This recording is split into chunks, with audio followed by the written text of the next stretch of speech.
त्वमेव माता च पिता त्वमेव त्वमेव बन्धुश्च सखा त्वमेव त्वमेव विद्या च द्रविणं त्वमेव त्वमेव सर्वं मम देवदेव।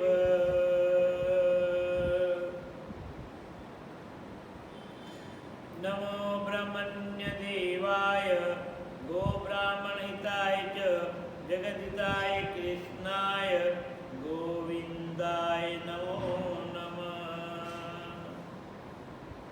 रामो राजमणि सदा विजयते रामं रमेशं भजे रामेणाभिहतानि सागरजं रामाय तस्मै नमः। रामान्नास्तिपरायणं परतरं रामाय दासोऽस्म्य रामे चित्तलय सदा भवतु मे भो राम मामुद्धर। नीलाम्बुजशा मलकोमलङ्गं सीतासमारोपितवामभागं पाणौ महसा एकचारुचापं नमामि रामं रघुवंशनाथम्।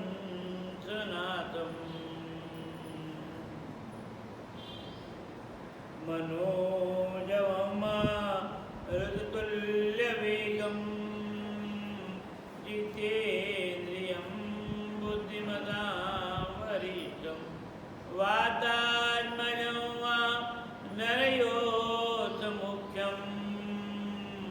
श्रीरामदूतं शरणं प्रपद्ये श्रीरामदूतं शरणं प्रपद्ये। ध्येयं सदा परिभवग्नमविष्टदोहं तीर्थास्पदं शिवविरञ्चिनुतं शरण्यं प्रत्यार्थिं प्रणतपालभवादिपोतं वन्दे महापुरुषते चरणारविन्दं वन्दे महापुरुषते चरणारविन्दम्। अखिलदुरितपुञ्जं दन्तनं देवानां भवजलनिधिपूतं पावनं पावनानां परमपुरुषधामं प्रापकं सुवासितानां श्रीरामचरणचरणं सततं नमामि। संसारसारं निगमप्रचारं धर्मावतारं मृतभूमिभारं सदा विकारं सुखसिन्धुसारं श्रीरामचन्द्रं सततं नमामि। श्रीरामचन्द्रं सततं नमामि। नारायणं नमस्कृत्यं नरं चैवं नरोत्तमं देवीं सरस्वतीं व्यासं ततो जयमुदीरयेत्। मङ्गलं भगवान् विष्णु मङ्गलं गरुडध्वज मङ्गलं पुण्डरीकाक्षो मङ्गलायतनो हरि।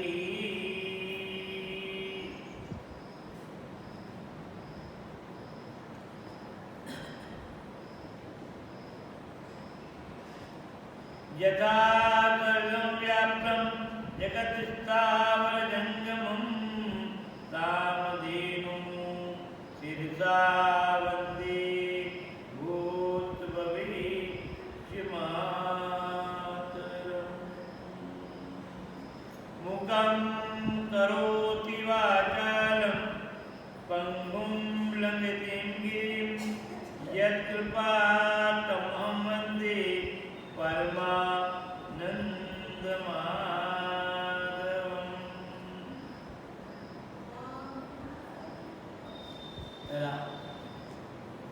भक्ति भक्त भगवंत गुरु चतुर नाम वपुइक इनके पदरज वंदन किया नासत विघ्न अनेक। कोई सुहागन सुंदरी पति आज्ञा में होय राम रूप ऊंची चढ़े भला कहे सब कोय। अपने घर का दुख भला अपने घर का दुख भला पर का दुख छार ऐसे जाने कुल वधू साई सतवंती नार। सर्वप्रथम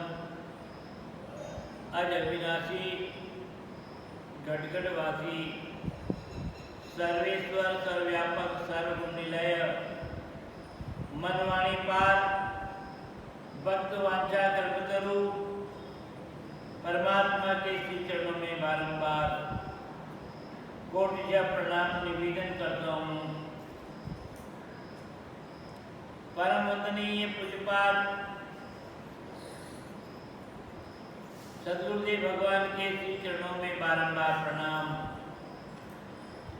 भूत भविष्य वर्तमान तीनों ही युगों के जितने भी संत महापुरुष हुए हैं और होंगे उन सभी महापुरुषों के चरणों में बारंबार प्रणाम निवेदन करते हुए ग्रंथ के व्याख्याकार महात्मा श्रद्धेय पूज्यपाद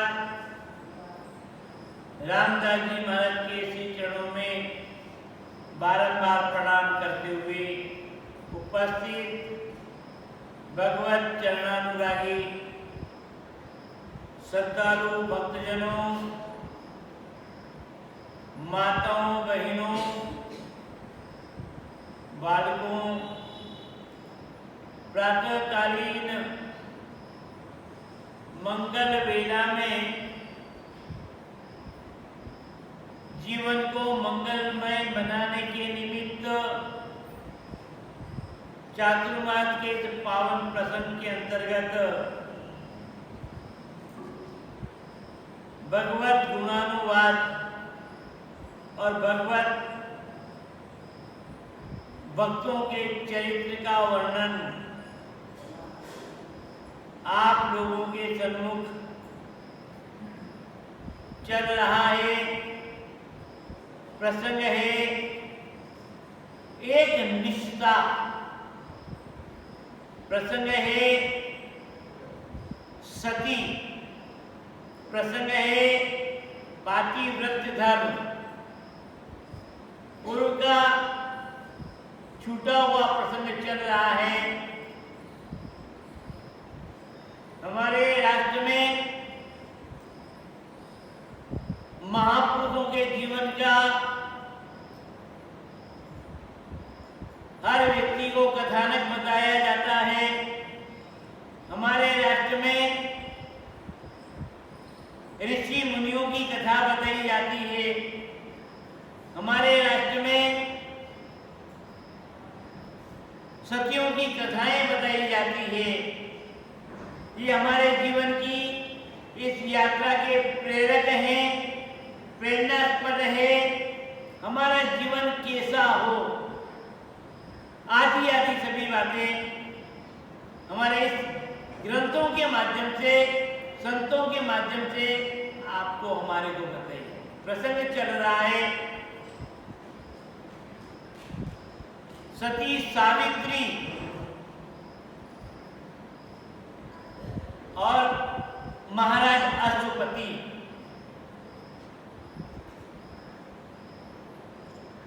कि ये बेटी है, राजकन्या है, शादी के योग्य हुई। राजा ने अपने बौद्धिक कौशलता के द्वारा, अपने व्यवहारिकता के द्वारा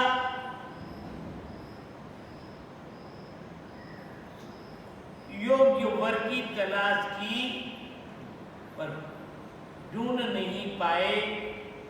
बेटी को बुला करके कहा, देवी हे पुत्री, अब तू सयानी हो गई है, शादी योग्य हो गई है। मेरी बुद्धि से, मेरे विवेक से और मेरे प्रयास से तेरे योग्य कोई वर में तलाश नहीं कर पाए। प्रयास तो सब किया, अब तुम ऐसा करो, वृद्ध मंत्रियों को, वृद्ध जनों को लेकर के पूरे देशाटन करो, भ्रमण करो, जहां तुम्हें अपने अनुकूल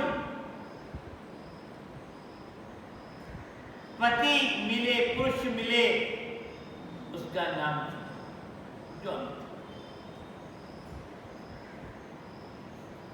वो संकोच में तो आई। भला एक लड़की कैसे अपने लिए कहे कि इससे मैं शादी करना चाहती। आज का जमाना होता तो फिर, पर वो जमाने जहां पर संस्कार पहली चीज थी, स्वभाव नहीं था। संस्कारों के द्वारा हमारे स्वभाव को परिवर्तित किया जाता है। आज हम अपने स्वभाव से संस्कारों को परिवर्तित कर रहे हैं, बिल्कुल विपरीतता।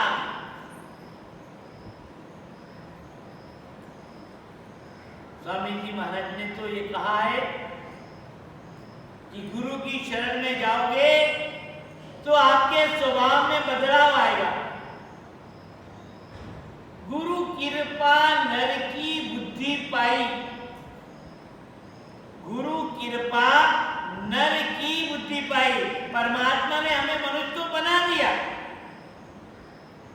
हम मनुष्य तो हैं, पर हमारे में बुद्धि जो है ना, पशुता की है, अज्ञान की है। और वह पशुता की बुद्धि, अज्ञान की बुद्धि को दूर करने वाले वो ज्ञान प्रदाता सद्गुरु। गुरु कृपा नर की बुद्धि पाई, पशु वृत्ति सब दूर गमाई। पशुता की बुद्धि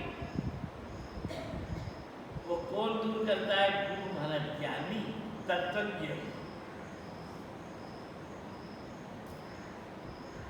वृत्ति तो वही है, जैसे आप कहीं से जाके आए, आपको वहां अच्छा लगा, सुबह वातावरण लगा, तो आपको वो तिथि याद हो जाएगी, वार याद हो जाएगा, और अगले एक सप्ताह में फिर कहोगे कि हम आज के दिन तो वहां थे। क्या कहोगे? आज के दिन ये नहीं कहोगे। तो आपको पुरानी वृत्ति याद आई ना, तो नहीं हुआ। उसी प्रकार हमारे अनेक जन्म में ये पशु पक्षी की योनियां थी, तो स्वभाव वही बना। आज प्रभु ने हमें मनुष्य बना तो दिया, पर मनुष्य की बुद्धि हमारे में नहीं आई।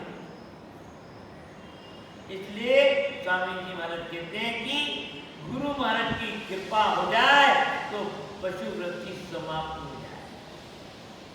गुरु कृपा नर की बुद्धि पाई, पशु वृत्ति सब दूर गई। आप नमे गुरु दीरघ देखे, आप नमे गुरु दीरघ देखे, तासिक को कृत लागे लेके। क्या है? कभी गाय के बछड़े ने, वो गाय से दूध पीता है, बड़ा होता है, गाय के आगे पीछे घूमता रहता है, और बड़ा होने के बाद में फिर गाय सामने आ जाए तो क्या उस गाय के बछड़े ने उसको माँ कहा? क्या नमस्कार किया? क्या यार ये मेरी माँ है, मेरे को जन्म देने वाली है? उसने कभी कहा क्या? कभी बड़ों को नमस्कार किया उसने? कभी मंदिर के सामने से चला गया तो हाथ जोड़े क्या उसने? ये कौन से? ये अज्ञान है। कोई भी केवल मनुष्य को को छोड़ करके बाकी सब कुछ। और जब वह मनुष्य बन जाए, गुरु को प्रणाम, आप नमे, झुकना, प्रणाम करना, आप नमे, गुरु धीरे के देखे, खुद तो प्रणाम करे और गुरु महाराज उदारता से, आशीर्वाद से उसको देखे कि इसके हृदय में कितनी नम्रता है, कितनी विशाल।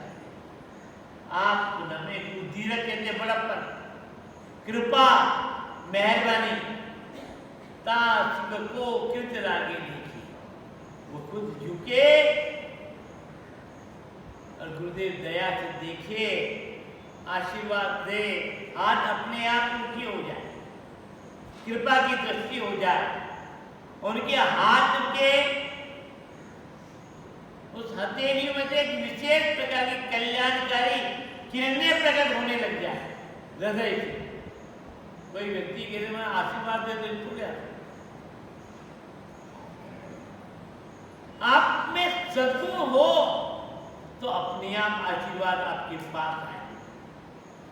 आप में त्याग हो, आप में भजन बल हो, आप में सहनशीलता हो, आप में सेवा की वृत्ति हो, आप में एक दूसरे का मान सम्मान करने का भाव जगे, अपने आप आशीर्वाद और ऊर्जा अपने आप आए। आप नमें गिनती ताशिक को कृत लागे, समझना कि अब उसका शिष्य बनना सार्थक हुआ। इतनी नम्र देखा होता गुरु की कृपा। तो महाराज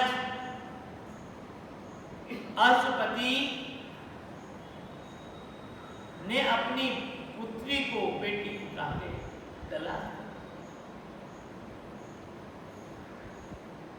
तलाश करने गई और वापस लौट करके जब आई ना, तो संपूर्ण इतिहास क्रम बताया, मैंने किसको पसंद किया है। तो महाराज सालों देश के रहे और उस सभा में देवऋषि नारद भी विराजमान। महाराज अश्वपति गया, वो भी आ गए। उन्होंने जिज्ञासात्मक भाव से पूछा कि ये बालिका तुम्हारी है, कहाँ गई थी यह? सब कुछ वृत्तांत की दिया और बालिका ने भी बात बता दी। अब अश्वपति ने निवेदन किया, प्रभु आप बताओ, आप त्रिकालज्ञ हैं, भूतकाल को जानते हैं, पहले क्या हुआ ये भी जानते हैं,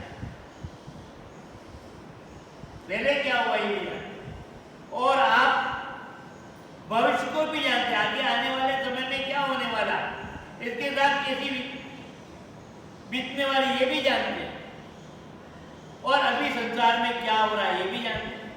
इसको कहते हैं त्रिकाल, तीनों ही कालों की बातों को जानना। और ये सब त्याग की अपेक्षा, चाहे व्यक्तिगत जीवन की हो चाहे दूसरे व्यक्ति की। केवल संकेत करते संत अपने जीवन की बात को संकेत करते,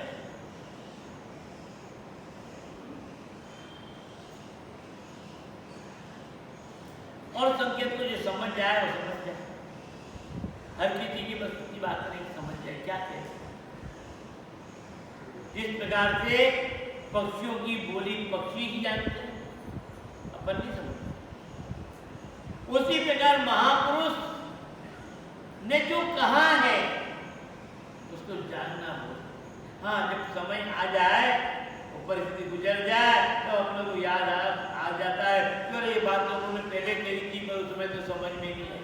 अरे समझ में आ जाती तो आप कदम बदल देते, स्थिति बदल जाती। अब जो घटना हो गई, सब कुछ हो गया, अब आप कह रहे हो ये तो पहले से कहा था, पर मैं ध्यान ही नहीं दी। ये तो ज्ञान।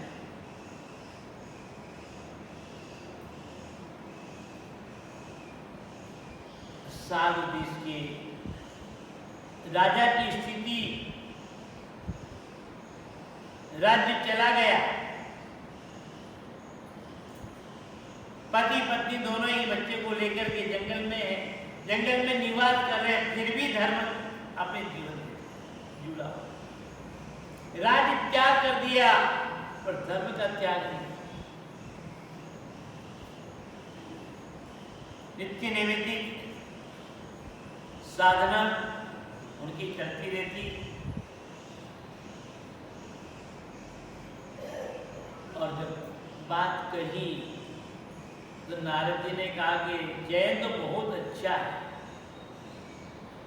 जैन तो बहुत अच्छा किया है, सभी गुण है, एक जितेंद्रिय है, पराक्रमी है, विनयी है, सत्य प्रतिज्ञा है, जो कह देता वो करके बताता है, सबसे मिलने जुलने वाला है, अहंकार नहीं है, जिसमें किसी वैभव को देख करके, ऐश्वर्य को देख करके, कीर्ति को सुन करके कभी मन में द्वेष पैदा नहीं होता, ईर्ष्या पैदा नहीं होती है,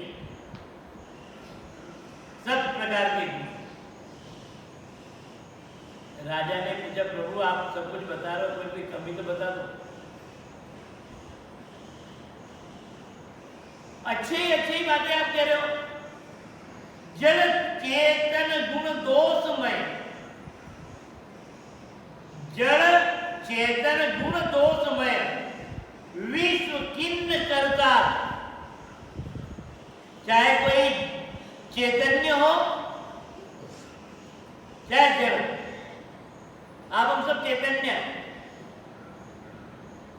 आप हम सब चैतन्य, और जो पड़ी हुई बोलना चलना हिलना डुलना और क्या जड़ बुद्धि होगी। व्यवहारिक ज्ञान से शून्य होना उसको भी जड़।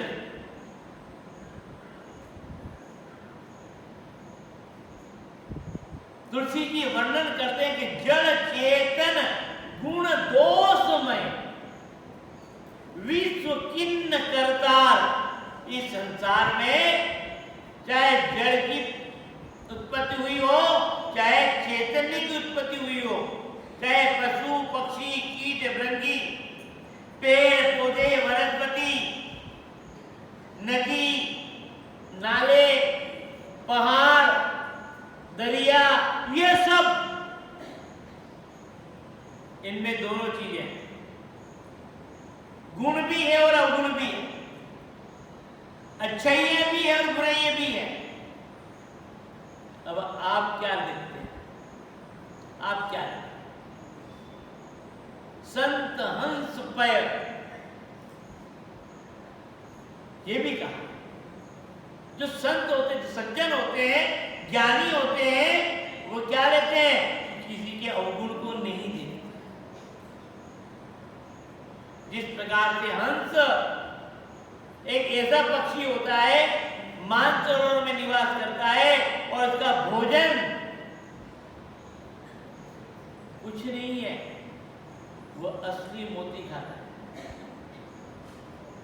और कीट भृंगी नहीं खा रहा है, पक्षी सभी चीजें खाता, जानवर नहीं खाता, मोती खाता, मोती का आहार। कितने महंगे हैं, कितने दुर्लभ है, सहज नहीं। और मोती भी कब, कौन सा? ऐसा कहते हैं कि जिस समय स्वाति नक्षत्र होता है, वर्षा के नक्षत्र, और स्वाति नक्षत्र में समुद्र में एक विशेष प्रकार का जीव जिसे सीपी कहते हैं, जो दो भागों में,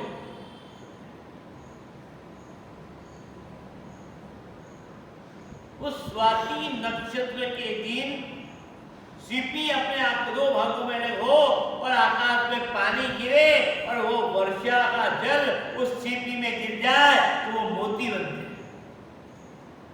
आजकल तो कृत्रिम मोती बहुत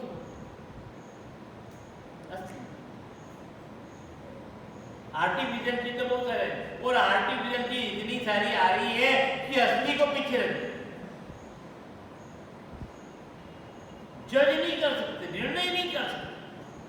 पर आखिर में क्या कुछ भी हो भाइयों, असली तो असली और नकली तो नकली। जोरी पहचान। तो मानसरोवर में रहने वाला वह हंस मोती का ही आहार करता है। और दूसरी विशेषता कि यदि उसके सामने किसी व्यक्ति ने दूध रख दिया और दूध में पानी मिलाकर, पर वह दूध को पी तो लेगा और पानी छोड़ देगा। ऐसा यंत्र है उसके पास। संत हंस पय कर दे,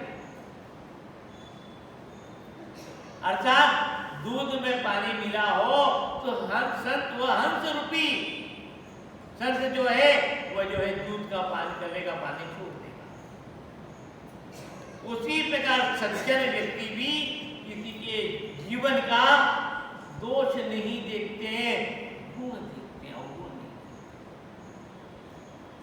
राजा ने पूछा कि सब कुछ तो है प्रभु पर है, तो बताओ कि उस राजकुमार में सब अच्छाइयां है, तो कोई न कोई कमियां तो होगी ना। एक तो कमियां होगी। अच्छे ही तो बुराई भी है और बुराई है तो अच्छे भी है। आप कृपा करके बताएं। नारद जी ने कहा, राजन अच्छे ही तो बहुत सारी है पर बुराई एक है, और वो बुराई है अल्पायु, उम्र नहीं है उसकी, दीर्घ उम्र नहीं है, लंबी उम्र नहीं है। 1 वर्ष और जिंदा रहेगा, सिर्फ 1 वर्ष। तो इतने सारे गुण काम के क्या? ऐसी जिसकी अल्पायु हो, ऐसी लड़के के साथ में भला अपनी बेटी का विवाह कैसे करो?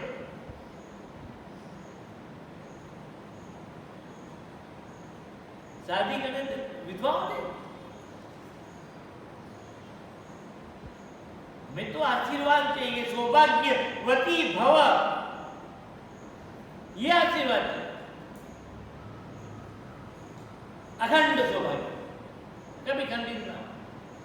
हमारा व्रत, हमारी सेवा, हमारी साधना, हमारी पूजा, अध्यात्म में भी वही चीज है जो लौकिकता है।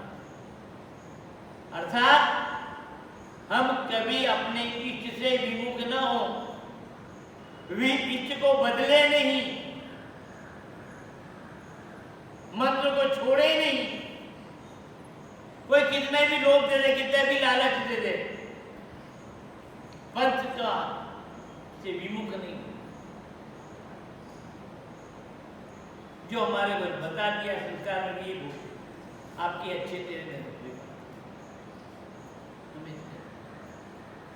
एक दृढ़ता, एक मजबूत। ऐसी स्थिति को सुनकर के राजा को बड़ा दुख हुआ और उन्होंने, राजा ने अपनी बेटी को संबोधित करते हुए कहा, बेटी तुम्हारा चयन है तो अच्छा, पर अल्पायु वाला, लंबी उम्र नहीं। तुम्हारा दाम्पत्य जीवन सुखमय नहीं रह सकता। इसलिए अभी तुम्हारी विवाह हुआ ही नहीं, शादी की नहीं, पानी ग्रहण हुआ नहीं, जब अपने विचार बदल दो, पूरे एक बार ओढ़ जाओ, उस पुरुष के अलावा और किसी की तलाश करो, चयन कर लो, दूसरे की ओर योग्य वर ढूंढ लो।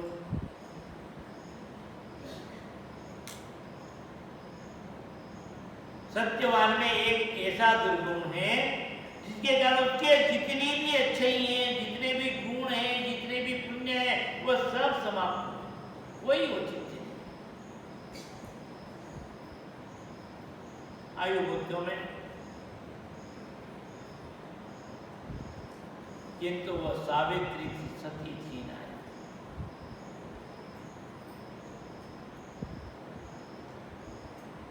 उसका जो सतीत्व भाव जो था ना, धार्मिक भाव, वह जीवन मृत्यु की सीमा से भी ऊपर था।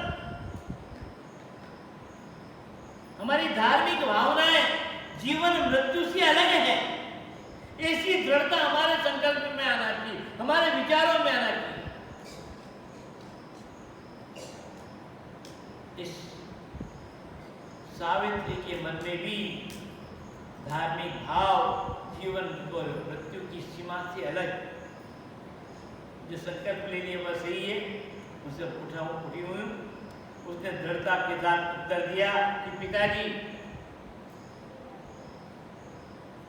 जिस समय किसी प्रकार से भाई भाइयों में, परिवार वालों में संपत्ति का बंटवारा करते हैं, पंचलोक इकट्ठे हो, पुराने आज भी गाँव कि तेरे को ये, तेरे को ताकि झगड़ा नहीं हो, विवाद नहीं हो, तो वो सब लिख लेते हैं। किसको क्या कहते हैं, अलग अलग चिट्ठियां, वो चिट्ठियां नीचे डाल और उन्हें कहते भैया उठा लो तुम, ये चिट्ठियां रखी मैंने, तुम 2 भाई हो, 3 भाई हो, तुम्हारी संपत्ति का बंटवारा कर दिया हमने। जिसको जो चिट्ठी उठाना उठा लो, जो लिखा हुआ आ जाए वो तुम्हारे भाई। तो वो कहती है कि पिताजी, जिस प्रकार से धन के बंटवारा करने में के समय जो चिट्ठी लिख करके रख दी जाती है और वह जो चिट्ठी उठा ली जाती है वही सत्य है, उसको भी बदला नहीं जाता। निजाम में तो ये नहीं, ये लूंगा, ये नहीं। आपसे बातचीत हुई, चर्चा हुई, ले लो जो आपके पास। उसी प्रकार से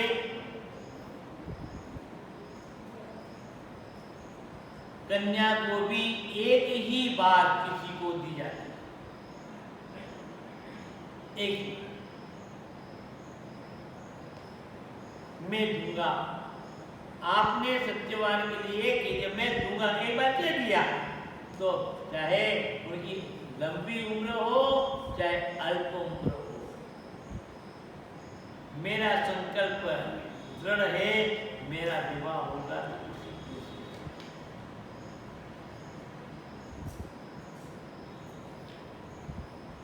तीन बातें जीवन में एक बार हुआ करती हैं। सत्यवान चाहे दीर्घायु हो अथवा अल्पायु, थोड़ी उम्र वाला हो अथवा निर्गुण।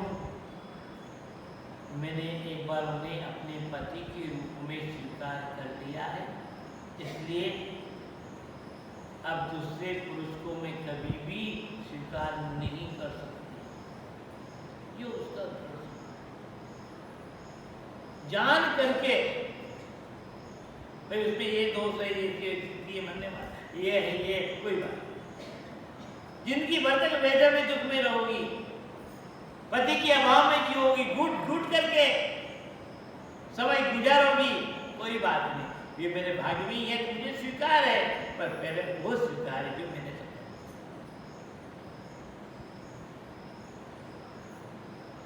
जो मैंने कहा, जो कहा गया उसी को क्रिया के द्वारा पूर्ण करना है, यह आपका कर्तव्य है। और यहाँ तो मेरा मन ही प्रमाण है, मेरे मन में उनके प्रति जो संकल्प, और कोई प्रमाण मैंने मान लिया वो मेरे मन।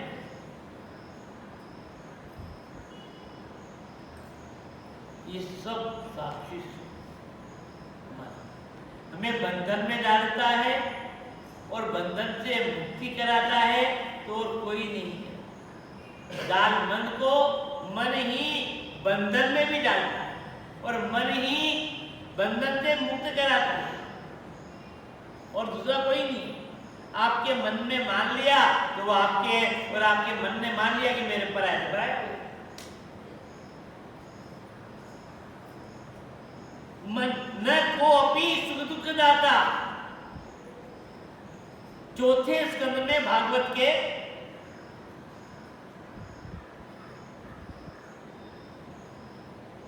महाराज देवहूति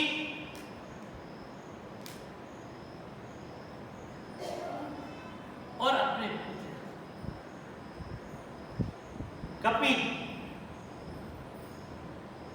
देवहूति का पुत्र है कपिल।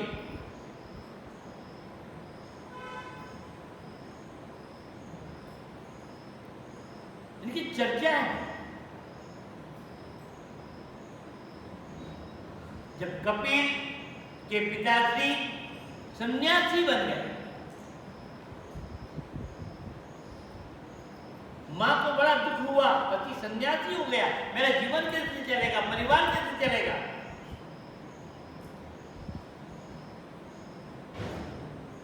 अचानक चिंता हो।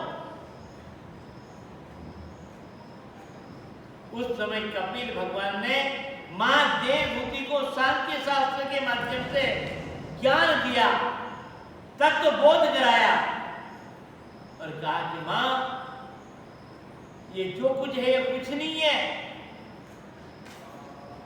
ये तुम्हारा जो मन है ना, ये मन ही सब।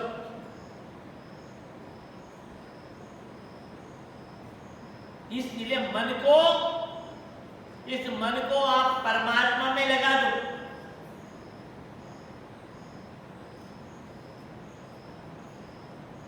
और कुछ नहीं लगा दो।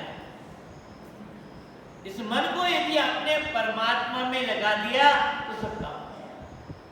पर मन इतना चंचल है कि कल्पना ही नहीं कर सकते हैं। मन लोभी, मन लालची, मन चंचल, मन चित चोर, मन को शास्त्रकारों ने, संतों ने गयंद का हाथी,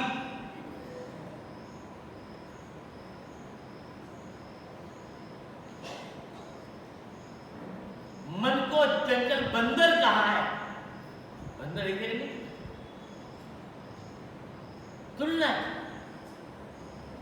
मन के मते न चालिए, मन के मते न चालिए, पल पल मन और। कभी अच्छे विचार आते हैं, कभी बुरे विचार, कभी व्रत करने का भाव आता है और थोड़ी देर के बाद भूख लगती है, आज तो छोड़ कल कर लेंगे। ये बात तो रोज आते, हर 7 दिन में आ रहे हैं, हर 7 दिन आ रहे, फिर कर लेंगे, आज छोड़। दृढ़ता तो मन की अनेक, एक नहीं अनेक उदाहरण। कोई गया नहीं, कोई आया नहीं, आपने मान लिया कि धन में सुख है, आपके मन ने मान लिया कि धन में सुख है, तो आप धन के पीछे दिन रात लगे रहे हो, दिन रात लगे रहे हो, धन धन धन। और अब दिन रात उसकी रक्षा संभाल कर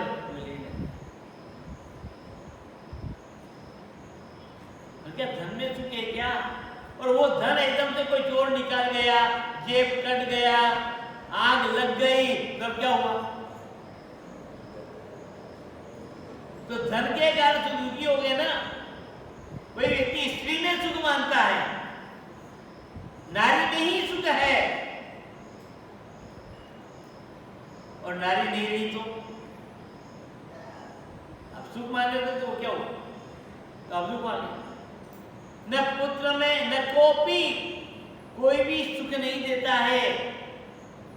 मां, आप अपने पति में सुख मान रही थी ना, ये आपकी भूल है, आपके मन के कारण। अब मैं आ गया, बेटा हूं मैं, तुम्हारा पुत्र हूं, तुम्हारा मन मेरे पिताजी से अब पुत्र में जाना होता है। ये तो संसार की रीत है ना, संसार की रीति यही है। पति पत्नी बहुत प्रेम होता है, पर जैसे संतान हुई उसके बाद में दो भागों में किस पर आकर्षण हो जाता है। माँ किधर ध्यान देती है? पति पर उतना ध्यान देगी कि बेटे पर देगी? बेटे पर। तो जिसमें ये लोग ये तो मन कहां चला गया? पहले पति में था, पुत्र में आ गया। एक दिन स्थिर रहा क्या चंचल, वहां से किधर के यहां। पर यह कहती थी पिताजी मेरा दृढ़ संकल्प है, निश्चय है, मैं तो अपने जीवन में मैंने अपना सब कुछ उन्हीं को मान लिया, चाहे कुछ भी हो। आप तो जो है मेरा मन ही ये प्रमाण है कि मेरे ऊपर आप तो मन को मजबूत, और मन जब मजबूत कब होगा? मन को उल्टा बोलो आप, मन को उल्टा बोलो क्या बनेगा? नम्रता। अर्थात प्रभु के चरणों में समर्पित कर दोगे मन, तो अपने आप मन मजबूत, इच्छाएं अपने आप समेट, कामनाएं अपने आप। तो प्रभु के चरणों से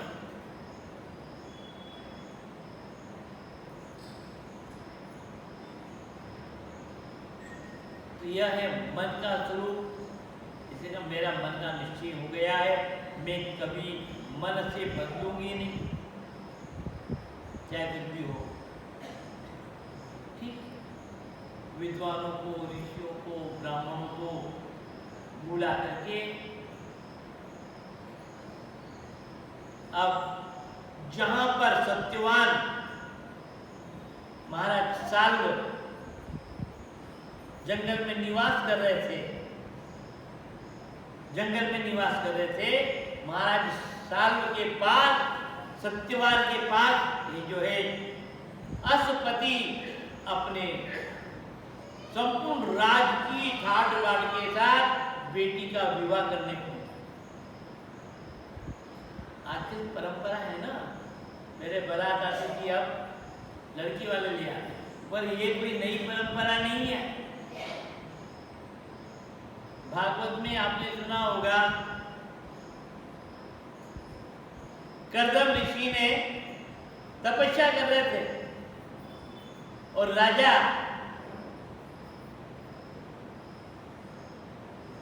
अपनी बेटी को लेकर के कर्दम ऋषि के यहाँ गए।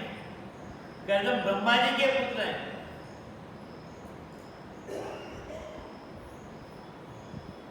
ब्रह्मा जी के, और आकर के कहा कर्दम ऋषि ने कि पुत्र ठीक तीसरे दिन तुम्हारे यहाँ महाराज मनु आएंगे अपनी बेटी को लेकर के, और वो तुम्हारे से अपनी बेटी का विवाह करेंगे, तुम शादी कर लेना। भागवत के दिन तो कौन किसके पास गया?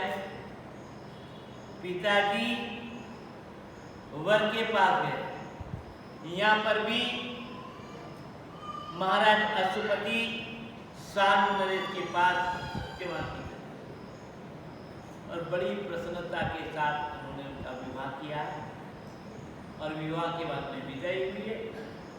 और विदाई होने के साथ ही इस सती सावित्री ने अपने सास और अंधे ससुर, आंखों की ज्योति नहीं ससुर, सास है, ससुर है, अंधे हैं और गरीब हैं, पर धर्म में मजबूत।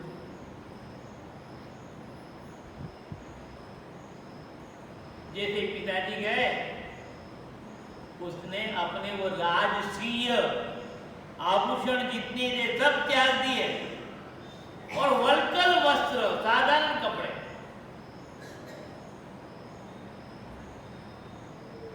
साधारण, मेरा पति जिस प्रकार से रह रहा है वैसे मुझे रहना, मुझे ऐश्वर्य का प्रदर्शन नहीं करना।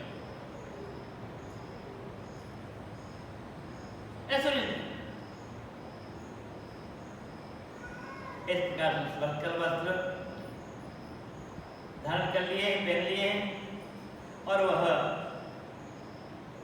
बड़े ही विनयता के साथ में सेवा भाव, सद्गुण, संयम उस सबके मन में वह एक प्रकार से स्थान कर सेवा। अब ये कितने, तीन ही तो है, सासू है, ससुर जी हैं और स्वामी है, पति है और चौथी है। पर इसने पूर्ण रूपेण धीरे धीरे धीरे धीरे अपने गुणों से उनको अपने वश में कर लिया। सास को नहलाती, स्नान कराती, उनके पांव दबाती, उनकी आज्ञा के बिना नहीं करती, अपने ससुर पिता की पूरी सेवा में तन्मय से वो खड़ी रहती और ससुर को देवता के। ये बहुत जरूरी है भाइयों।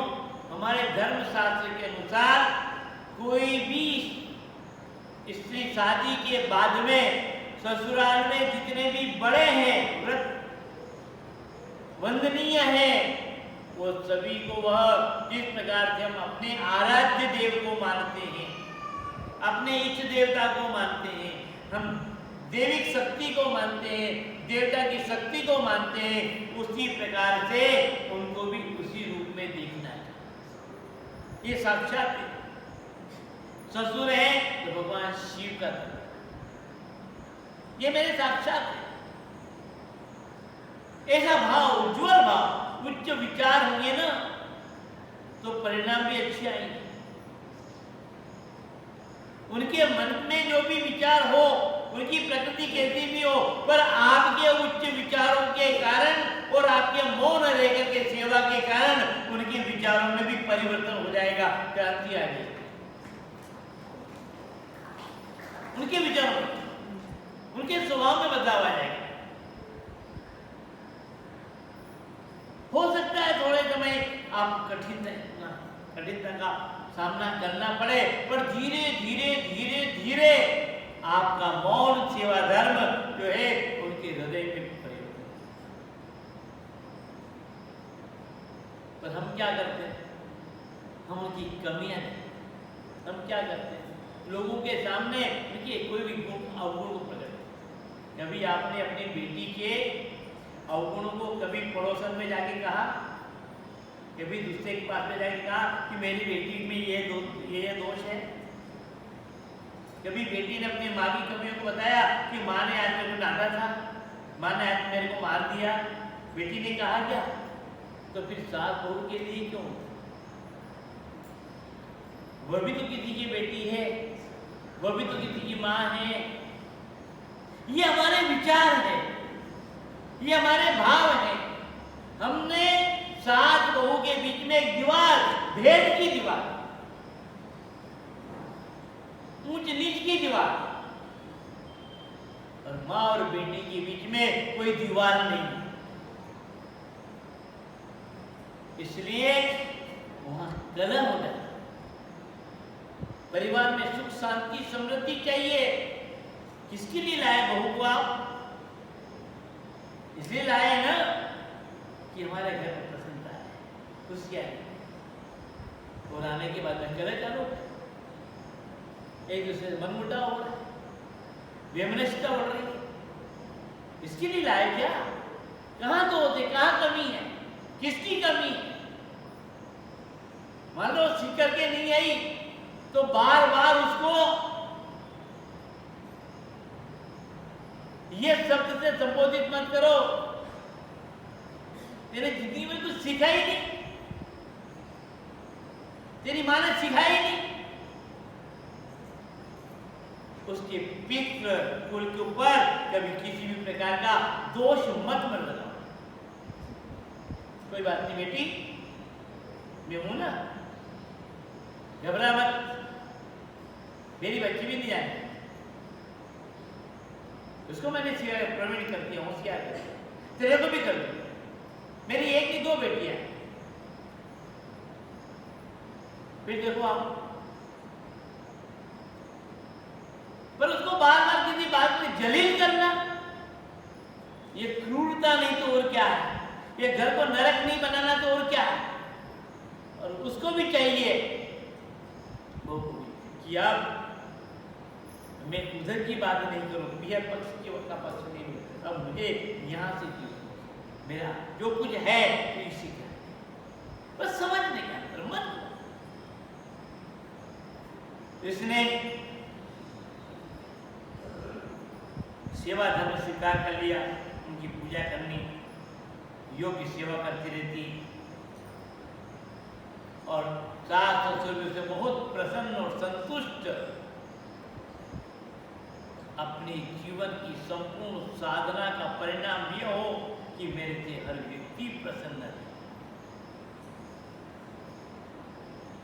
प्रसन्न चित्त है। ये तो सच्ची पूजा है। अपने आप को भगवान के दरबार में बैठ करके घंटों तक पूजा करें, आप माला फेरें, अभिषेक करें, व्रत उपवास करें, पर यदि अपने परिवार में किसी को देकर के मुंह फुला ले तो उसकी कमी नहीं है, तो पूजा क्या काम है, क्या काम की पूजा हो। मैं तो मानता हूं कि परमात्मा की पूजा अपने आप को प्रसन्न रखना और अपने से संपर्क में जो भी आए उनको भी प्रसन्न चित्त से रखना, यह सच्ची परमात्मा की पूजा है। इसके बगैर और कोई पूजा नहीं। मत जाओ बंदी, मत करो अभिषेक, मत लगाओ भोग, पर जीवित जितनी भी मूर्तियां आ रही है ना उनको भी प्रसन्न रखो। उनकी प्रसन्नता ही सबसे अच्छा। भगवान ठाकुर जी बहुत अच्छा श्रृंगार कर रहे हैं, बड़े प्रसन्नचित हो जाए। तो बाहरी श्रृंगार तो किया, पर आपका मन का श्रृंगार कहां किया। और मन का श्रृंगार अपने आप में प्रसन्न चित्त रहना, यह सबसे बड़ा मन का श्रृंगार है। बाहर का श्रृंगार इतना कार्य का नहीं है जितना अंदर का विचार करना, सोचना। मुझे मालूम है गुरु की कृपा है, मैं आपको बता तो रहा हूं, पर सब ही छोड़ के जाओ। या फिर एक दो बार अपने जीवन में जो अपनी कमियां हैं उनको निकाल देना है, कुछ नहीं। क्षमा है, या तो क्षमा मांग लो या किसी को क्षमा करो। मांगना भी और क्षमा करना, ये तो है पातिव्रत्य धर्म, ये मर्यादा है। नारी जीवन धर्म, पुरुष का भी दायित्व, ये सही नहीं कि केवल एक ही पक्ष हो, दोनों।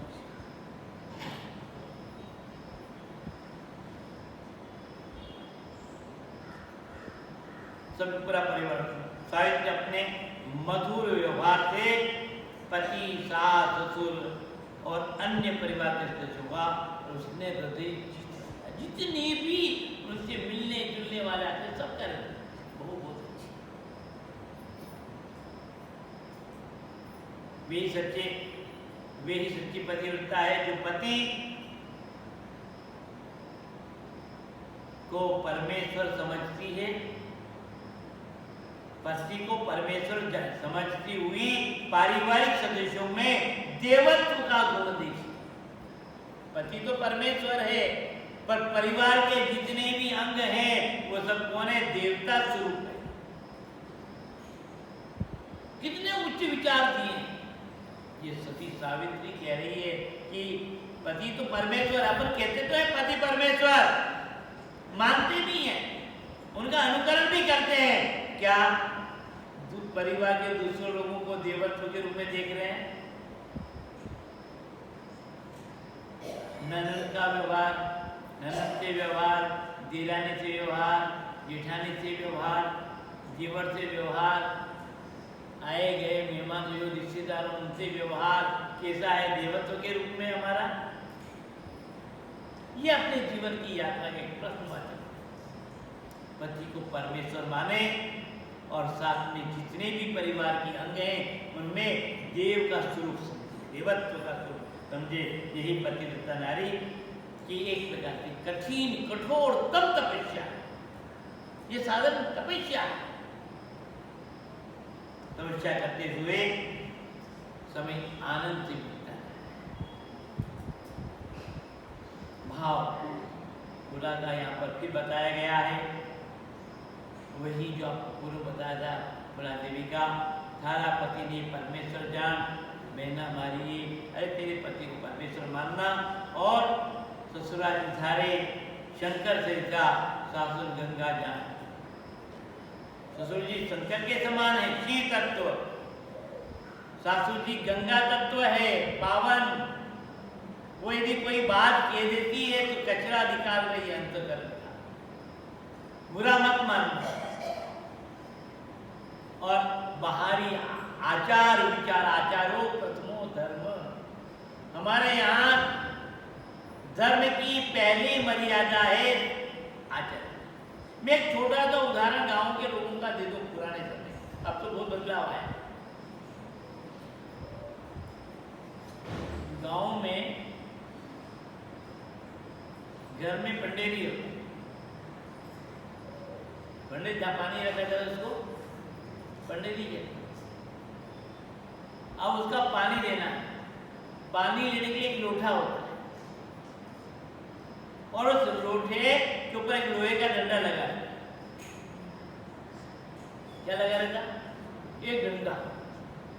अब पानी भरना है तो उस लोटे को आप मटके में रखो, पानी भर के डंडे को। अब उससे आप पानी भी नहीं पी सकते, वो डंडा ऐसा केरकट्टा चला, केवल दूसरे गिलास में, दूसरे लोटे में उसको भर सकते। ये पवित्रता का संकेत था कि पता नहीं कैसे हाथ लगे होंगे, हाथ धोए नहीं, तो सीधे हाथ का स्पर्श जल में न हो, जगह न जाए, आगे आगे ऐसी स्थिति है, तो इसलिए इतना। आज क्या करते हैं, कहाँ है पवित्र? कितनी सावधानी, कितनी बारीकी। हमारे में वो जो संस्कार थे पवित्रता के, वो संस्कार तो अभी 2 साल पहले महाराज आए थे, मालूम कौन महाराज? नहीं मालूम? अरे पूरे विश्व में एक महाराजा थे, कोरोना महाराज। क्या आए थे ना? कितनी पवित्रता ले आए, लायक नहीं लाए? उन कोरोना महाराज ने सबको भयभीत कर दिया।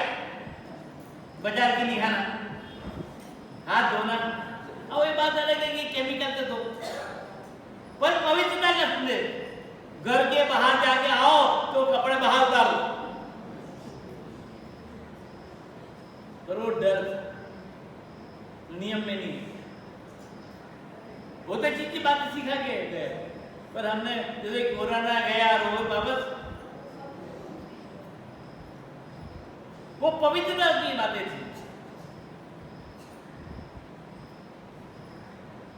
कितने सतर्क रहने लगे, कितने सावधान रहने, किसके लिए? हमारा शरीर स्वस्थ हो, हमारे में कोई बीमारी नहीं आए, व्याधियां ना आए। अब जो निर्देश दिया है कर लिया, अब तो कोरोना है ही नहीं, टीके लग गए, जयराम जी की वैक्सीन लग गई, अब तीसरी भी लग रही है, लगा कर करेंगे तो वही। अरे आचारो प्रथमो धर्म, हमारे ऋषि मुनियों ने इन बातों पर पहले ध्यान दिया। हम उन चीजों को भूलते जा रहे हैं, इसलिए नई मुसीबत हमारे जीवन में आ रही, नए नए संकट आ रहे, और यदि हम वापस पुनरावृत्ति कर लें तो ये सब महामारियां, बीमारियां सब अपने आप में पवित्रता, शुद्धता। तो भाइयों, और यह नारद जी की बात को बराबर ध्यान, सेवा कर रही है, पर अंदर एक टीस है, अंदर एक पीड़ा है, बाहरी रूप से महसूस नहीं होने देते। मेरे पति की उम्र बहुत कम है,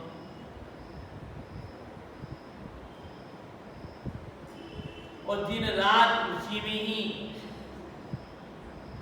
चिंतन में लगे। समय धीरे धीरे धीरे धीरे, ये तो जीरो बैलेंस है। मोबाइल का बैलेंस समाप्त हो, उसके बाद तो ये श्वास का भी बैलेंस, उम्र का भी बैलेंस, जाके वहीं जय राम जी क्या हुआ, तब चलते चलते ही जय राम जी की खाते के श्वास होता तब आज करे, श्वास होता तब आज करे, श्वास गया पति कारो रेखा। ये श्वास रूपी बैलेंस पूरा हुआ, खत्म हुआ, उसके बाद शून्य पर आ गए, उसके बाद क्या बचा? ये मृत्यु के ठीक 4 दिन पहले इस देवी ने एक अनुष्ठान किया, व्रत किया, निराहार, कुछ भी नहीं खाना पीना, परिवार की सेवा चल रही, कह नहीं रही किसी से। पति से जरूर कहा कि मैं 3 दिन का अनुष्ठान करना चाहती हूँ, व्रत करना चाहती हूँ, उसमें मैं निराहार व्रत रहेगा मेरा, जो तेरी इच्छा, कोई बात नहीं, तेरे शरीर कमजोर ना होना चाहिए। आप है तो मेरा शरीर कमजोर नहीं होगा, आपसे मेरे को ऊर्जा मिलेगी, शक्ति मिलेगी। इस प्रकार से उसने 3 दिन का व्रत किया, ब्राह्मण को भोजन कराना, व्रत का उद्यापन करना, सब बड़ी प्रसन्नता से, बाहरी प्रसन्नता बहुत है, मन में कहीं कोई जजमेंट नहीं कर सकता कि आंतरिक रूप से ये दुखी, तो ये सब किसके लिए? अपने स्वामी। सबने आशीर्वाद दिया, सबने बड़ी ही आशीर्वाद दिया।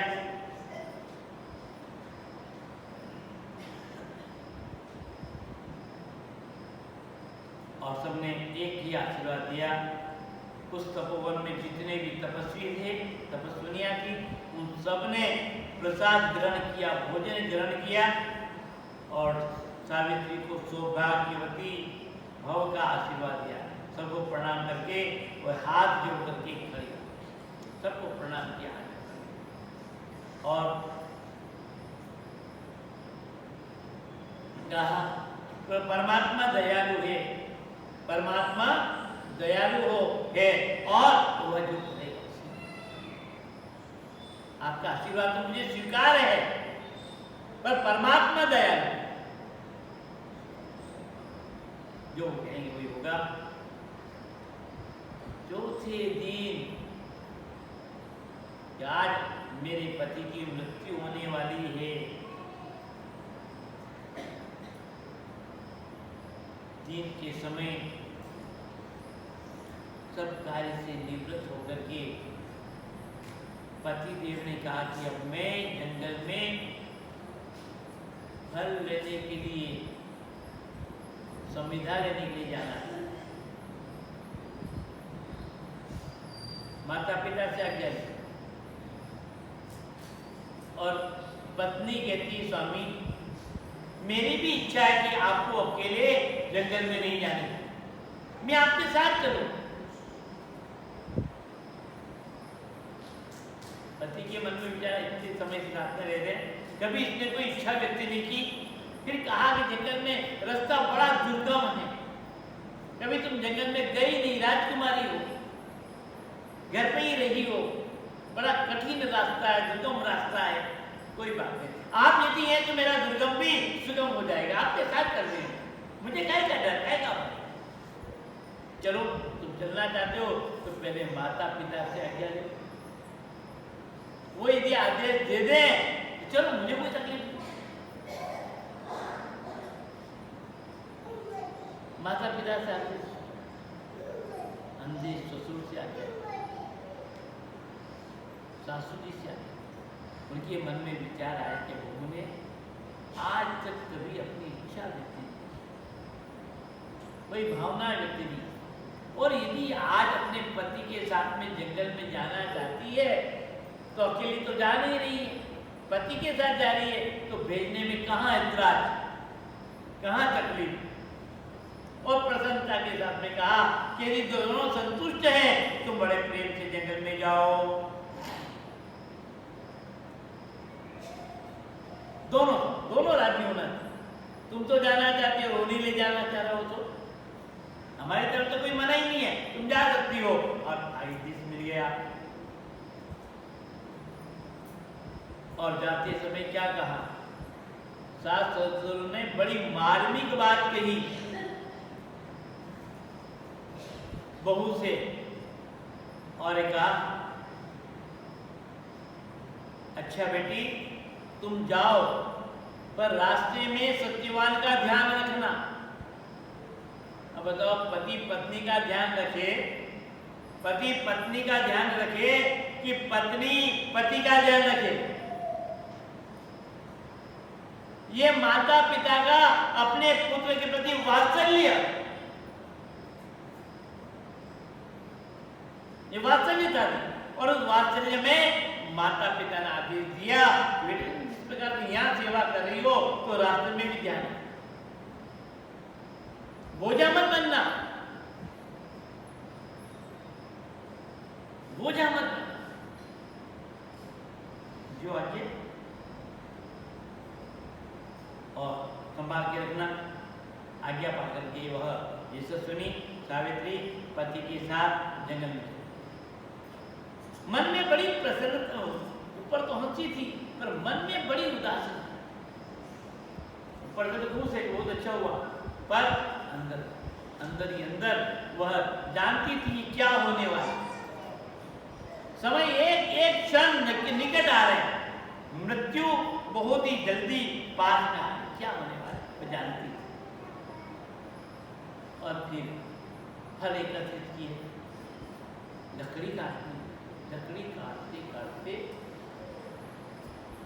सत्यवान ने कहा, देवी मेरे सिर में दर्द है, कुछ पीड़ा हो रही है, और हाथ पकड़ करके नीचे भूमि पर अपनी गोद में समझिए।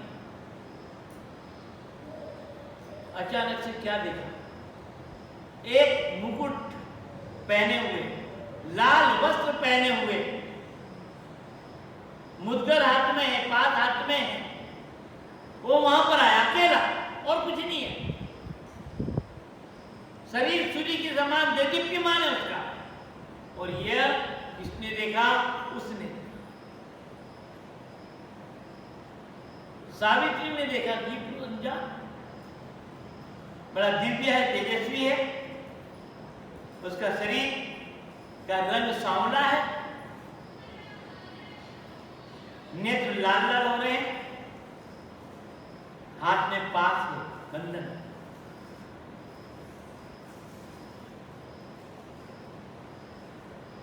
उनको देख करके मन में विचार किया, उसने प्रणाम किया, नमस्कार किया,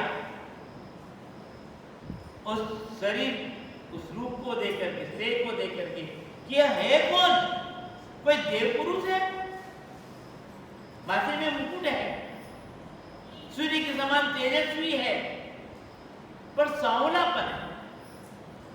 सांवले तो भगवान विष्णु हो सकते हैं, सांवले तो भगवान राम हो सकते हैं, सांवले तो भगवान कृष्ण हो सकते हैं, बाकी तो कोई देवता सांवला नहीं, वो तो गोरे ही गोरे। ये है, ये साक्षात परमात्मा है, पर ये परमात्मा तो नहीं दिखेगी। कितना बोध था उसको शास्त्र, कितना अध्ययन था कि परमात्मा तो नहीं, सांवला रंग तो उनका है तीनों का, और ये तो कोई देवता, पर देवता गौर वर्ण के, जितने भी देवता हैं सब गौर वर्ण के हैं, लगता है।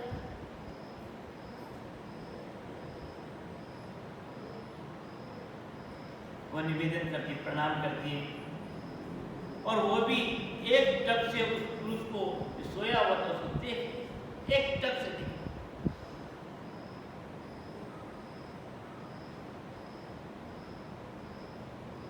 और उसने निवेदन किया, प्रणाम किया, आप कोई देवता जान पड़ते हैं?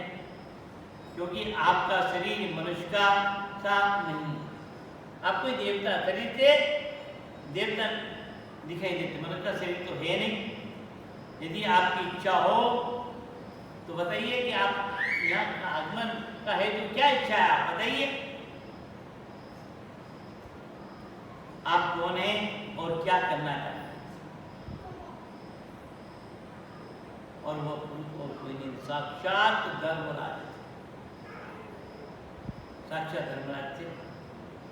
उन्होंने कहा कि मैं यमराज, धर्मराज के नाम से भी लोग मुझे कहते हैं, पर यमराज भी हूँ, तेरे पति की आयु समाप्त हो चुकी, तेरे पति को लेने के लिए मैं आया हूँ, मैं इसे लेने आया हूँ। सावित्री बोली, भगवान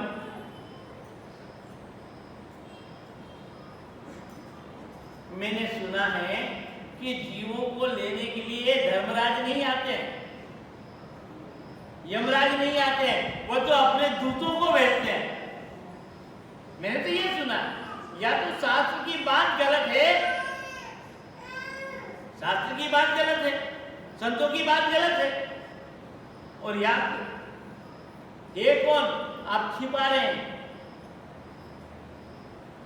अब कैसे समझा, मृत्यु सामने खड़ी है, वहां पर यह सावित्री निवेदन कर रही है बड़े ही नम्र शब्दों में कि आप यदि कह रहे हैं कि मैंने तो आपको दूध को बेचे किसी पर लेने, आपकी मर्यादा ही नहीं। उन्होंने कहा कि देवी धन्य है, तुम्हारा पति इतना धर्मात्मा है, इतना पुण्य श्लोक है, और तुम्हारे सतीत्व के कारण तुम्हारा पुण्य का संपूर्ण भी इनके साथ जुड़ा हुआ, इसलिए मुझे खुद को ही लेने के लिए आना पड़ा। बड़े आदमी को लेने के लिए बड़ा आदमी जाता है, लोग जाकर के दोनों नहीं भेजते, ये बड़ा व्यक्ति है, पुण्य श्लोक है, इनको लेने के लिए मुझे खुद को आना पड़ा, इसलिए मैं आया। मैं सुन आया इतना कह करके उस यमराज ने अपना एक अंगूठा लगाया गर्दन के ऊपर, और अंगूठा लगा करके एक सूक्ष्म शरीर प्राण तत्व जिसे कहते हैं उनको खींच लिया, बिल्कुल सूक्ष्म शरीर पूरा लेके चले, वो भी साथ चलने लगी, और जब साथ चलती है तो यमराज ने कहा, देवी तुम्हारी सीमा आ गई, अब इससे आगे नहीं कर सकते, अब जो भी कर हुआ, तुम्हारे पति का मृतदेह वहीं पड़ा हुआ, उसका अंतिम संस्कार करो, शोक मनाओ, जो भी करना करो, अब मैं इनको लेके चलता हूं।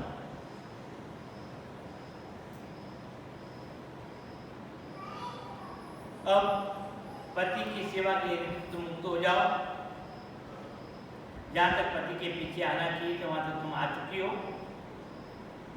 सावित्री बोली, भगवान जहां मेरे पतिदेव जाए वहां मुझे भी जाना। नारी का धर्म है कि जब पति जाएंगे वहां मैं जाऊंगी, चाहे वह शून्य पति हो चाहे स्थूल पति हो, है तो वही, शरीर तो वही है, आत्मा तो वही है ना।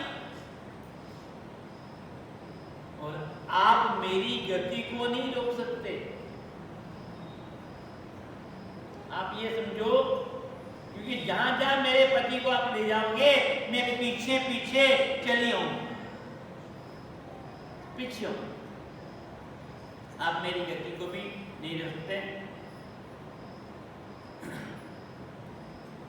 यमराज कहते हैं, सावित्री तेरे धर्मानुकूल युक्ति युक्त बात सुन करके मुझे बड़ी प्रसन्नता हो, बड़ी धर्मोचित बात तू कह रही है, मैं अपने आप में तुम्हारी बातों से बड़ा प्रसन्न हूं। अतः मैं तुम्हारा तो एक वरदान कि सत्यवान के प्राणों को छोड़ करके तू जो मांगना चाहती मांग ले। तेरी बातें बड़ी अच्छी लगी मेरे, न्याय युक्त बात कह रही है। ये मृत्यु लोक की एक नारी की शिक्षा। हमारे भारत में ऐसी ऐसी महान रत्न महिला है जिसके सामने यमराज भी नतमस्तक। और एक वरदान मांग, क्या चाहते? तेरी बातों से प्रभावित, पर हाँ तू कहीं ऐसा मत कर लेना कि अपने पति के प्राण मांग ले, ये देने वाला नहीं हूं, इसको छोड़ करके और मांग, इनको छोड़। कहा कि जो आप क्या किया? सावित्री ने कहा, हे देव, मेरे ससुर की आंखों की ज्योति चली गई, मेरे ससुर के आंखों की ज्योति चली गई। आप यदि मुझे देना चाहते हैं तो मेरे ससुर की आंखों की ज्योति प्राप्त हो जाना चाहिए और वह स्वस्थ रहना चाहिए, वृद्ध अवस्था में हो, चिंता के कारण ये वरदान चाहिए। तथास्तु। अब तो वरदान दे दिया, अब तू जा, पर पीछे पीछे फिर चल, तो लौट जा, तुम थक जाओगी। सावित्री कहती है कि पति के साथ में चलने में नारी को कभी भी किसी भी प्रकार की थकावट नहीं होती। अब ये उन्हीं के शब्द पकड़ेंगे, ये बुद्धिमत्ता है, किसके शब्द पकड़े? धर्मराज के शब्द पकड़े उसने कि तुम थक जाओगी मेरे पीछे पीछे चलने से। तो वो कहती है कि पति के पीछे चलने से नारी को कभी थकावट महसूस नहीं होती है। आप कैसे बात? मैं तो पति के पीछे चल रहा हूं, आपके पीछे थोड़ी चल रही हूं। मेरा पति आपके वश में है, इसलिए मुझे भी आपके पीछे पीछे चलना है। जहां मेरे प्राणनाथ रहेंगे वहीं पर मैं ही रहूंगी, क्योंकि पति ही उनका जो है सब कुछ होता है।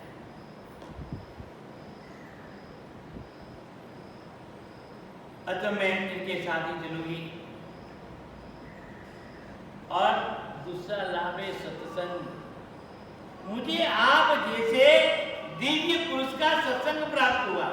एक तो पति का साथ हो रहा है, उनके साथ कर रही हूं, और दूसरा आप जैसे दिव्य सत्पुरुष का साथ मुझे मिल रहा है, ये दूसरा फायदा और है।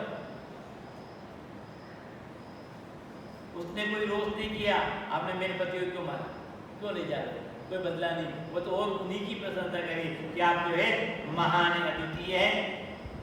और सत्पुरुषों का एक संग जो है, एक बार भी मिल जाए तो वो अभिष्ट की पूर्ति करने वाला है। यदि एक बार भी सत्पुरुषों का साथ मिल जाए तो मनोवांछित फल को देने वाला है, जो इच्छा है वो मिल जाता। तो मुझे तो आपका सत्संग मिला है, तो फिर मैं पीछे क्यों जाऊं? अभिष्ट फल की प्राप्ति होगी। और आप जैसे सत्पुरुषों का साथ मैं कैसे दूं? दोनों काम, पति भी आपके साथ में और फिर सत्संग भी हो रहा है, ज्ञान चर्चा भी। और फिर उनसे उन पर श्रद्धा हो जाए, भक्ति हो जाए, तो फिर के नहीं क्या? सत्पुरुषों से, संतों से सत्संग तो मिले, पर उनसे श्रद्धा और भक्ति जगे, तो फिर के नहीं क्या? तो मेरे आपकी बातों से और आपसे मेरे मन में आपके प्रति श्रद्धा जगी, प्रीति जगी है। संत समागम कभी निष्फल नहीं होता है। अतः सदा सत्पुरुषों का ही साथ करना चाहिए। यमराज बोले, सावित्री तूने जो बात कही है वह सबके लिए भले की हित कर, सबके लिए, पूरे संसार के लिए भले की बात कही है, तेरे लिए नहीं कही, मुझे अत्यंत प्रिय है। अतः सत्यवान के जीव को छोड़ करके तू और कोई दूसरा वर मांग। चलो मैं खुश हूं तेरे ऊपर, वो भी मांग ले। उसने कहा कि ठीक है, मेरे ससुर का खोया हुआ राज्य वो दे दो, और सोते ही कोई लड़ाई नहीं करना पड़ेगा, मांगने जाना नहीं पड़ेगा, अपने आप मेरे ससुर का राज्य भी प्राप्त हो जाना चाहिए, और मैं अपने जीवन में कभी धर्म का परित्याग न करूं, मेरे से धर्म एक क्षण के लिए भी दूर ना हो, परित्याग न करूं। ये वरदान भी देते जाओ। अब तो लौट जा, किंतु सावित्री पूर्वव्रत उनके पीछे पीछे चलती जाए पहले, और चलते चलते उसने कहा, हे देव, आप सारी प्रजा का नियमन करने वाले, अर्थात आपके उपदेश से, आपके द्वारा से सबका नियम पर, ये सृष्टि अपने क्रम पर चलती है, मनुष्य अपने नियम पर चलता है, अतः आपका एक नाम यम है, सबको नियम सिखाने वाले हैं, इसलिए आपका एक नाम यम भी तो है, आपका एक नाम यम कहलाते हैं। मैंने सुना है मन, वचन और क्रिया के द्वारा किसी भी प्राणी के प्रति द्रोह न करके, मन से, कर्म से और क्रिया के द्वारा किसी से द्रोह न करके सब पर समान रूप से जो दया करता है, भेदभाव नहीं करता, समान रूप से दया करता है, और जो उनको दान देता है वो श्रेष्ठ पुरुषों के समान। तो आप यम हैं, आप श्रेष्ठ हैं, आप दया करने वाले हैं, और अब यही श्रेष्ठ पुरुषों का सनातन धर्म है, यही आपका धर्म है, आपकी मर्यादा है, यम क्या है।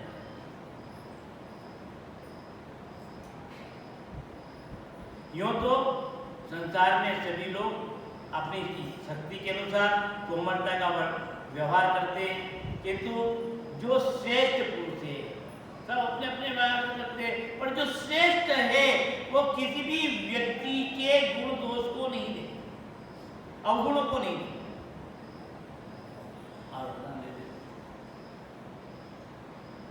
जैसे प्यासे को पानी मिलने से तृप्ति होती है, उसी प्रकार धर्मानुकूल बातें सुन करके मुझे तेरी बातों से तृप्ति हो। महाराज धर्म कहते हैं कि जिस प्रकार प्यासे आदमी को प्यास लगे और उसको पानी मिल जाए कैसी तृप्ति, उसे उसी प्रकार तेरी चर्चाएं, शास्त्रीय चर्चा सुनने से मेरे को बड़ी तृप्ति हो रही, बड़ा मन प्रसन्न हो रहा है। तू एक कल्याणी, तेरे मन में जो इच्छा है वो मेरे से मांग ले, पर तेरे पति के प्राण को छोड़, और कुछ एक चीज तो मेरे साथ में रही, ये तो नहीं। उन्होंने कहा कोई बात, मेरे पिताजी के मेरे अलावा कोई संतान नहीं, आप ऐसा कृपा करें, वरदान देते हैं तो मेरे पिताजी के 100 औरत पुत्र होने चाहिए। भाई नहीं मेरे कोई भाई नहीं है, आप अपने लिए कुछ नहीं मांग रही हो, सब परिवार के लिए मांग रही है। मेरे भाई 100 औरत पुत्र होने चाहिए, तो दास ये भी हो जाएगा।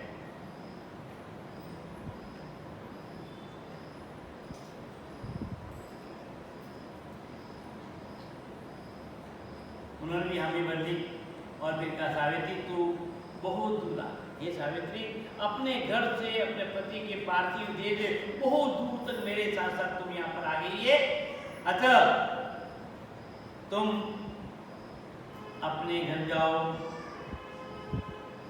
अब लौट जाओ।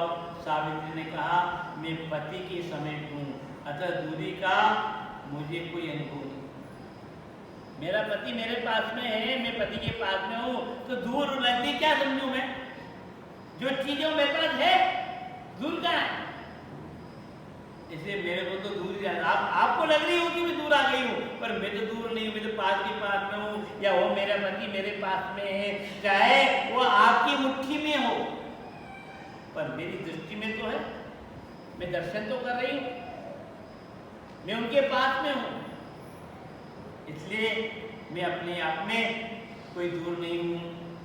और आप सबसे बड़ी दुख की बात ये होती है, पति से दूर रहना ही नारी के लिए असह्य दुख की बात, असह्य दुख, पति से दूर रहना ये स्त्री के लिए असह्य दुख है, पर मुझे काहे का दुख है? मैं तो अपने पति के पास में हूं, तो मैं दुखी भी नहीं, प्रसन्न चित्त हूं। और मैं एक बात आपसे निवेदन करूं, मेरी प्रार्थना है, और वह यह है कि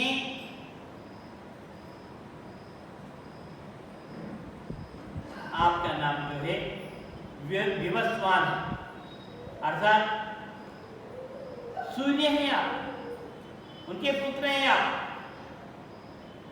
सूर्य देव पुत्र होने के नाते आपको इस संसार में विवस्वत भी कहा जाता है। विवस्वता के नाम से आप प्रसिद्ध हैं। आप शत्रु मित्र आदि के वेद को भुला करके सबका एक समान रूप से न्याय करते, प्रकाश सबको मिलता है, उसी प्रकार आप शत्रु और मित्र, कौन मित्र है कौन शत्रु है ये नहीं, पर सबके साथ न्याय करते हैं। आप न्याय मूर्ति हैं, किसी से सब प्रजा धर्म का आचरण करती है, और आप धर्मराज कहलाते हैं।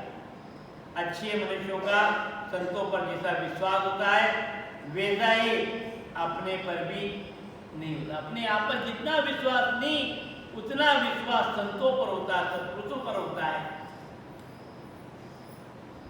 इसलिए मेरा आप पर पूर्ण साथ, न्याय प्रिय है, सत्यवादी है, और इस आप ही के सत्यवादी का प्रजा धर्म का आचरण करती है। आप धर्मात्मा कहलाते हैं, धर्मराज कहलाते हैं,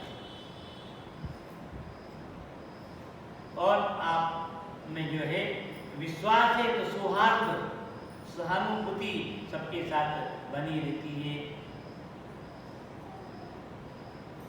यमराज कहते हैं कि हे देवी सावित्री, तूने जो बातें कही है ना, जो भी बातें तेने कही है, वैसे मैंने कभी किसी भी व्यक्ति के मुंह से आज तक नहीं सुनी।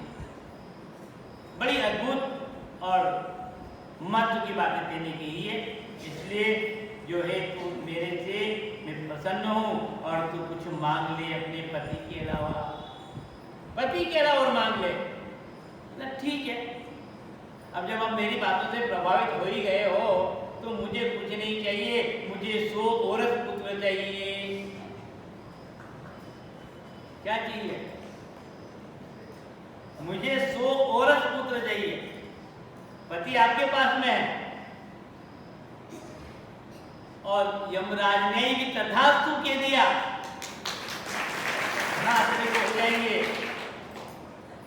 तो उसने निवेदन किया, आप जाओ। तो अब क्यों जाऊं? क्योंकि आपने वरदान दिया है 100 पुत्र का होने का, तो पुत्र बिना पति के कैसे संभव? लोग निंदा कैसी होगी, मैं कैसे जा सकता? अब तो अपने शब्दों के जाल में यमराज फंस गए। किसमें फंसे हो?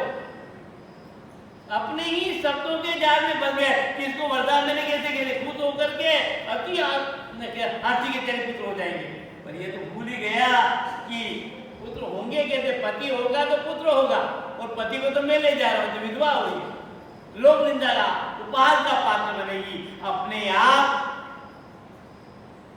सावित्री की बातों से प्रभावित होकर के यमराज ने सावित्री को नमन किया कि देवी तुझे मैं प्रणाम करता हूँ, प्रणाम करता हूँ। तेरे सहजता में मुझे प्रसन्न चित्त करके तेरे पति को मांग लिया। मैंने ऐसा कभी सोचा नहीं था, मैं कह रहा हूँ तेरे पति को नहीं दूंगा, नहीं दूंगा, और ये भी नहीं दिया। पर तेरे मांगने का तरीका,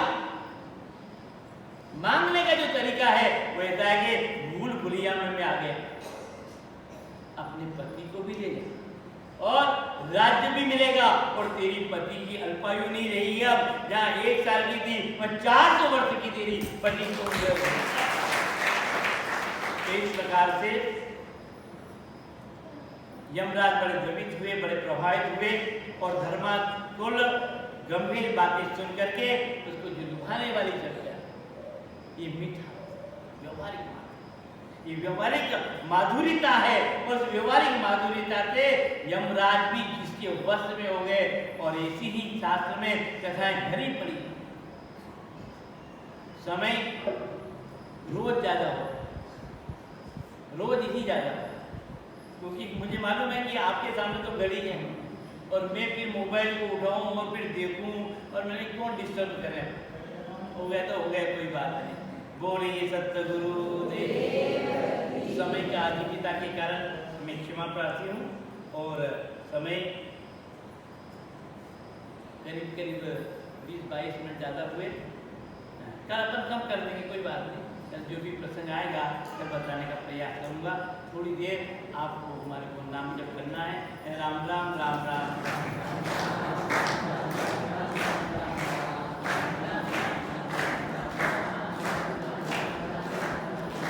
राम राम राम राम राम राम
सद्गुरुदेव की जय।